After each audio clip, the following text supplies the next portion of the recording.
Well, good morning, everyone. On behalf of my colleague, Dr. Anthony Mazzarelli, my co-president here at Cooper, we want to welcome everyone to Cooper University Healthcare. I want to thank a few special guests for being here right off the top. Our Congressman Donald Norcross, member of the House Armed Services Committee.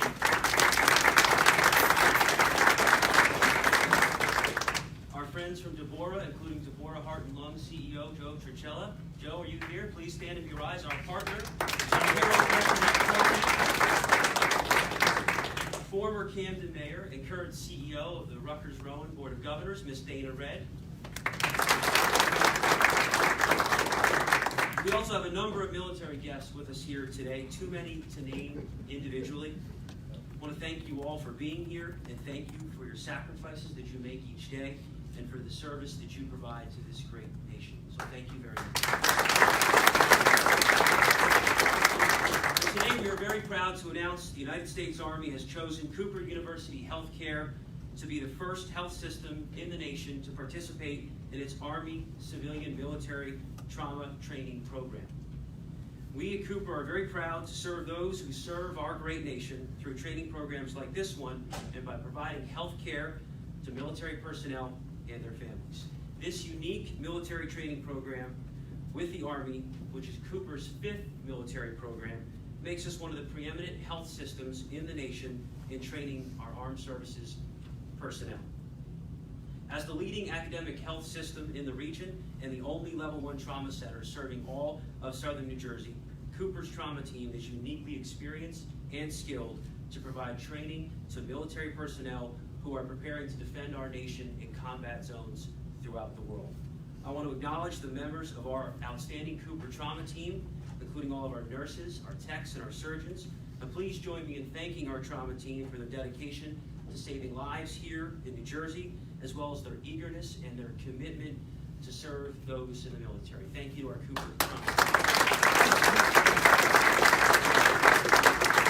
I also want to thank Cooper's head of trauma surgery, Dr. John Porter, who is also a veteran. Dr. Porter could not be with us here today. And Dr. Jeff Carpenter, our chief of surgery. Here at Cooper, both Dr. Carpenter and Dr. Porter have been strong supporters of this program since its inception. I want to thank you to Dr. John Shabazz. Dr. Shabazz leads our military programs here at Cooper and is a lieutenant colonel in the U.S. Army Reserve Medical Corps. You'll hear both from Dr. Carpenter and Dr. Shabazz shortly.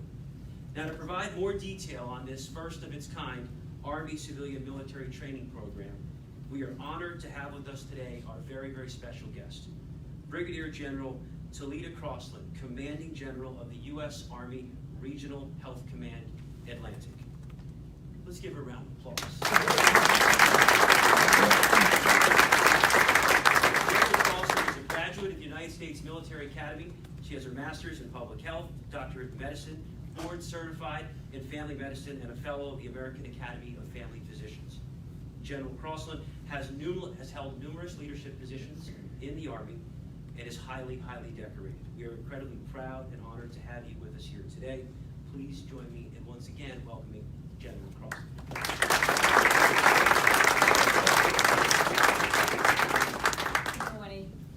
Thank you for that kind introduction. It's truly my honor to be here today on behalf of Lieutenant General Nadja West, our Army Surgeon General in the United States Army Medical Command. Thanks so much for this opportunity. I appreciate all of you taking time out of your very busy schedules and weathering a 2-hour delay in the snow to be here to acknowledge the beginning of a partnership that's going to be foundational to our military health system, not just Army medicine, but to our entire military health system. As an Army officer, I'll tell you that readiness of our fighting force, which is the ability at a moment's notice for soldiers to deploy and defend and represent America's interests, is essential to maintaining our freedom. As a physician, I'll tell you that the military health system is honored and privileged to care for that population, and that we are committed to that being a no-fail mission. The number one priority from our Chief of Staff for the Army and from our former Secretary is readiness. In Army medicine, we define readiness in 2 ways. First is the readiness of the soldier, making sure that our soldiers are ready to deploy and that they have their health taken care of. The second way we define readiness is to make sure we as healthcare professionals have the technical skills and we are ready at a moment's notice to do what is asked of us in support of the warfighter. I'm sure most of you can appreciate that the population that we take care of in general are young, healthy individuals. And I'd ask that you think through the opportunities that we have here to work with cutting-edge trauma so that we're prepared to take care of that population. Our military facilities have young, healthy people, training, quality care. We understand what our mission is, and we've done an exceedingly good job in that mission. From 2001 to over 2008, we've had over 36,000 soldiers who've been wounded in action. Of those wounded in action, about 1,200 of them have been amputees. We have a 90% survivability rate on the battlefield. But we remain mindful of the 10% that we did save. We remain focused on, and we are relentless in the pursuit of zero preventable battlefield casualties. Many are due to trauma. We are good at trauma care, as I mentioned, and that statistic, it gives some validity to that. But we can't be complacent in that. And we are mindful that in today's environment that the battlefield is evolving and healthcare has evolved. And in order for us to maintain those success and to get up to that 10% I just talked about, we're gonna have to look at how we do things differently. And one way we can do things differently is to partner with leading trauma institutions like Cooper. What Cooper's gonna offer for us is the ability to maintain our clinical competencies, to train as a team, but also, as I heard today, there's an opportunity for us to share in our culture and an understanding across our nation on what our military does. In addition to helping us address that emerging gap, this program allows us to share our understanding and learning that we learn both in the battlefield and in our system with you all who also have your own perspectives that will help us from simulation. So that was exciting to hear. We all see simulation in medicine as an opportunity to advance our skills and our understanding. And the fact that Cooper's gonna move forward in the area of simulation just highlights one of the opportunities we have as a military health system to leverage the resources and the energy that our civilian partners are putting and being the best at what they do. We are proud of the care we provide to our soldiers and our beneficiaries. We are proud of the first-class education and training we provide to our service members, but we're also mindful that healthcare is a team sport. And that this partnership allows us to leverage a national and global support network of support that will bring us closer to our goal of zero preventable harm. We are truly excited and appreciative of our partnership with Cooper University Hospital. So I'd like to end my comments by thanking the Cooper University leadership. I'd like to thank you all for being willing to go first. I'd like to thank the physicians, the nurses, the technicians, the admin staff, all that welcome our team here. And I want to thank my team, several who are in the room with us and several who couldn't be here, who in the background quietly knocked down those bureaucratic targets that made this look easy, when in fact it was a long, hard road that they pushed through to execute. It is both humbling and inspiring to see our two healthcare systems come together for the betterment of the service members in our nation. Again, I want to thank all of you for being here today and acknowledging what's going to be an historic moment for our military health system. Thank you.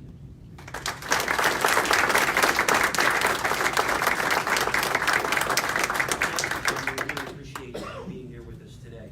Next, I'd like to invite Colonel Jason Seary, who leads the Forward Resuscitation Surgical Team, currently embedded here at Cooper. Colonel Seary.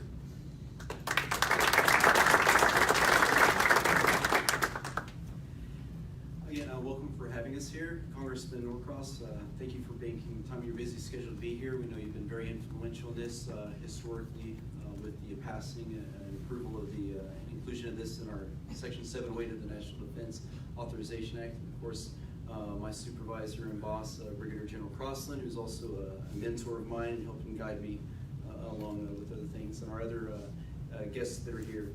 I'll be very short in my comments. It's a lot of repetition, I think, in the positive things that we have to say here. But what I did want to get across is that this is a unique collaboration that we're doing. We've had military-civilian partnerships for decades, but not at the level and not with the vision and the concept of how we're wanting to execute this. And I think that that's very important that we recognize that it's going to have a much more significant impact on outcomes, whether it's for humanitarian assistance, disaster relief, or combat, or wherever we're on the battlefield taking care of not only soldiers, but where we, as the military medicine, are sent out to take care of injured individuals.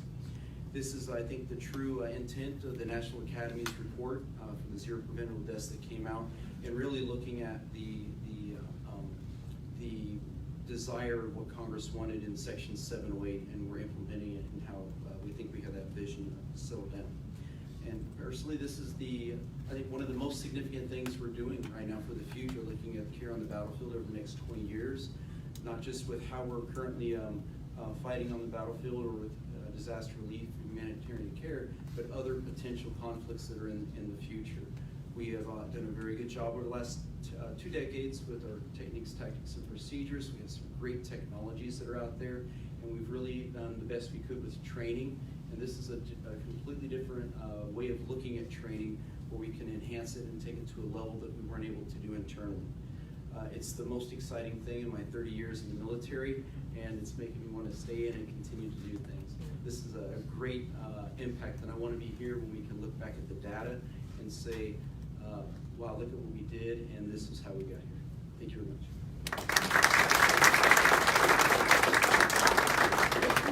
Thank you, Colonel Siri. Next, I'd like to invite Cooper's Chief of Surgery, Dr. Jeff Carpenter, to please say a few words. Dr. Carpenter.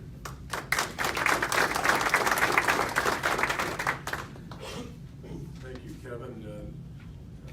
We're so excited to arrive at this day. I was just thinking as I was sitting in the front row that this same room is the room where I read aloud to my department John's letters to me when he was deployed, and everyone was always so supportive of everything that he did during deployments, and this is a continuation of the department and Cooper's commitment to this mission. I want to start by telling you a Cooper story to inform that mission. The year's 1924, and the surgeon, a Cooper surgeon, is named George German. He was in the Army Reserves and was happily in the reserves until the United States entered the war in December of 1941. At that time, he was called up to active duty as a military surgeon, but he was not content to just enter the military by himself.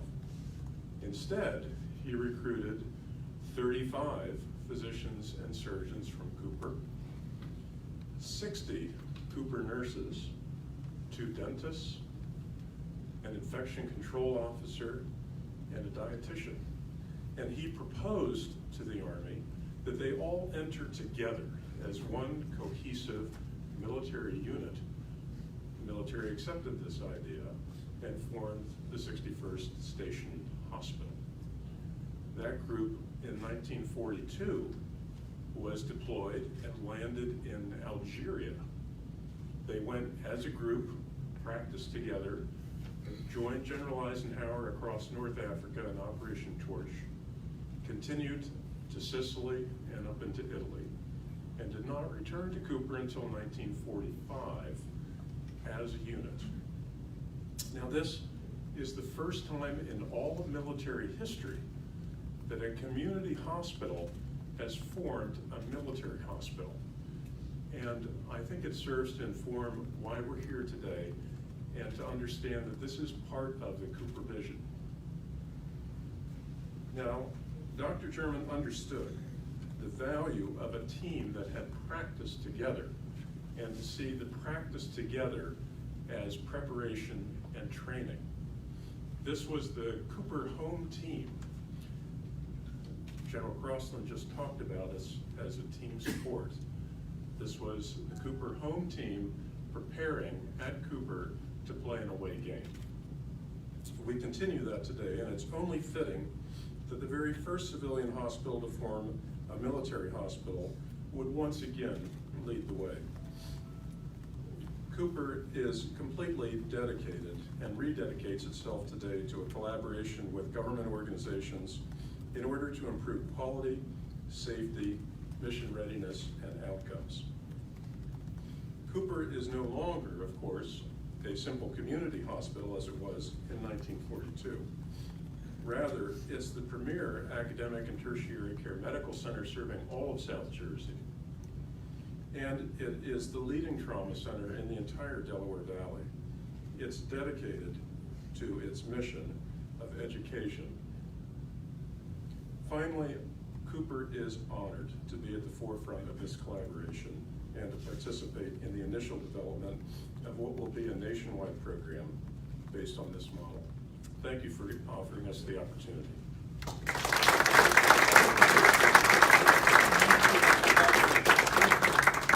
Now I'd like to introduce Dr. John Shabazz, who is one of our outstanding trauma surgeons here at Cooper and is Director of Military, Diplomatic, and Field Surgical Affairs. He is a Lieutenant Colonel in the United States Army Reserve Medical Corps, and he has served 5 tours of duty overseas. Ladies and gentlemen, Dr. John Shabazz.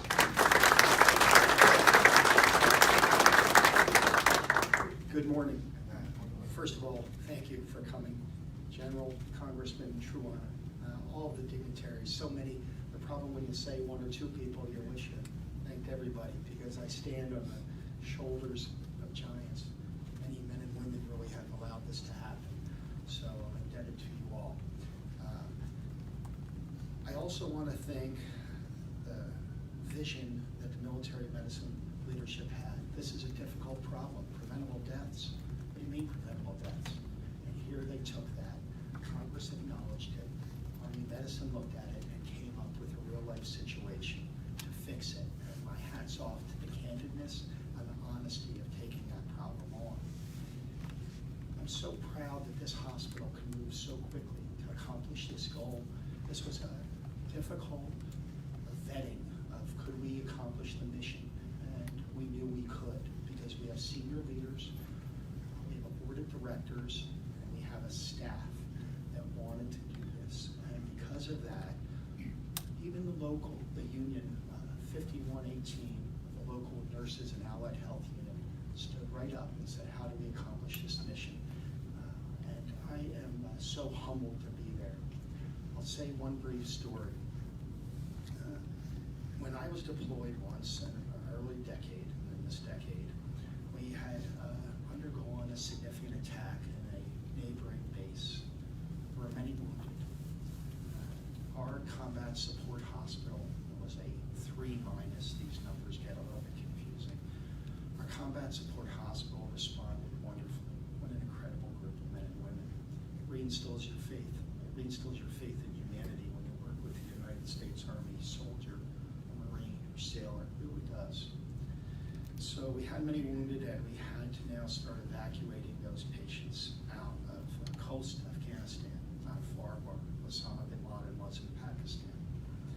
And after operating a long stretch, after nurses, techs, and medics worked very hard, we had to start to bring in aircraft to get the patients out. And it was a somewhat hostile environment. When we were able to contact upper command, I can't tell you what it's like to have a couple aircraft come in with incredible men and women who looked like a movie set, protecting that base. Goggles, guns, night vision goggles, soldiers, men and women, right there to create a perimeter to move massively wounded men and women and children, variety of people, frankly, to the next level of care. Like that. In other words, from the combat outpost, the combat forward operating base, I could call on a radio, and here came the cavalry, United States Army, Air Force, everybody. It was something that's difficult for me to bring up to see what happened. Well, fast forward 8, 9 years later, and I continue to work at this amazing hospital. And this simple phone right here, right, that I carry all the time, used to be a pager, now it's a phone, that tonight in South Jersey, like many areas in our country, suffers mayhem, whether it's a motor vehicle collision, a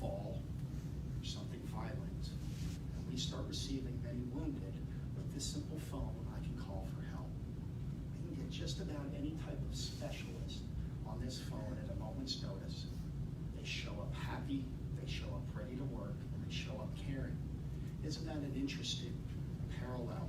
United States Army, you call for help, they come running. Cooper surgeons, nurses, doctors, the whole hospital, that's what you come here to Cooper for, great care. I believe it. I mean, that's why I kind of wear two hats. So, sir, ma'am, distinguished guests, board of directors, true honor to be here, but most importantly to my team, right? The men and women that allow me to be here, that's what makes it really special. So thank you, gentlemen, Dr. Carpenter, Dr. Porter, Mr. O'Dowd. Thank you.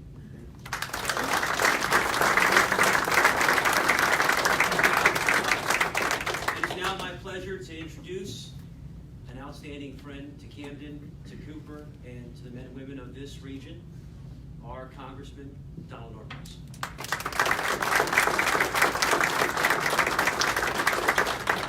Good morning. Good morning. It's great to be back here. I've been coming here since 1958. It's the first time I heard that story. What a remarkable legacy. I knew it from a very different perspective, and it was so good to hear that story of Karen, because we heard so much, and it is about logistics, how we put the training together. But at the end of the day, it's about people. It's about our soldiers, our military.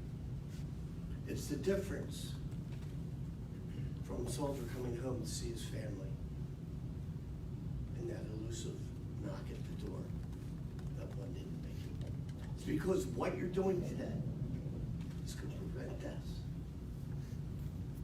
That, at the end of the day, is so important. We as a community, and Cooper is certainly part of that community, come together as one. Because this is that great nation.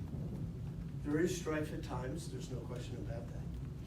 But it's about working together. So the legacy, hearing about Cooper so many years ago, and a story when I said, I think it was 2015, what they call the NDA, National Defense Authorization Act. There was a piece that came up, and it happened about 2 o'clock in the morning, whether or not we as a country would do away with any of the live animal testing. And I said, I gotta call Dr. Maz and find out about this. You know, there was some short notice on this. And his initial reaction is, we've come very far with some of the mannequins and what we're doing. He goes, let me check. And in a very limited situation, he says it's so critical. But it's that relationship coming together. Because at the end of the day, to make sure those warfighters, when they are wounded, come back and get the very finest care. We run some parallel systems in this country. The military and the veteran system seems to be here, and our great medical system privately is over here. This is the blending of the best of both. I can't tell you how proud I am to be a part of that, to work forward as we go through many more NDAAs. You can't pick up a paper, turn on the radio, look at your device, and not see some of the division that's going on. Let me tell you one place it's not happening, and that's in our committee. The House Armed Services and the Senate, we just reorganized, and as many of you know, there were some changes. The very first thing our Chairman Smith talked about is we will do two things. We will make sure that the NDAA passes, because it has passed for the last 70 years without interruption. And number two, we will work together as one. That's the Congress that I want to be a part of. That's the type of community that we hear today that I want to be a part of, and why I'm so proud to help support this. Thank you very much.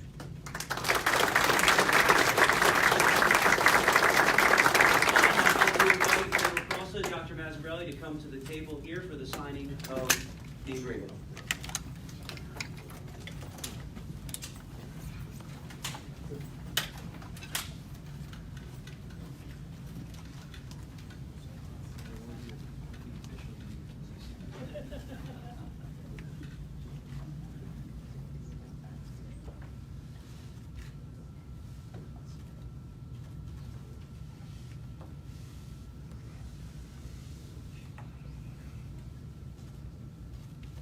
It's official. Yeah.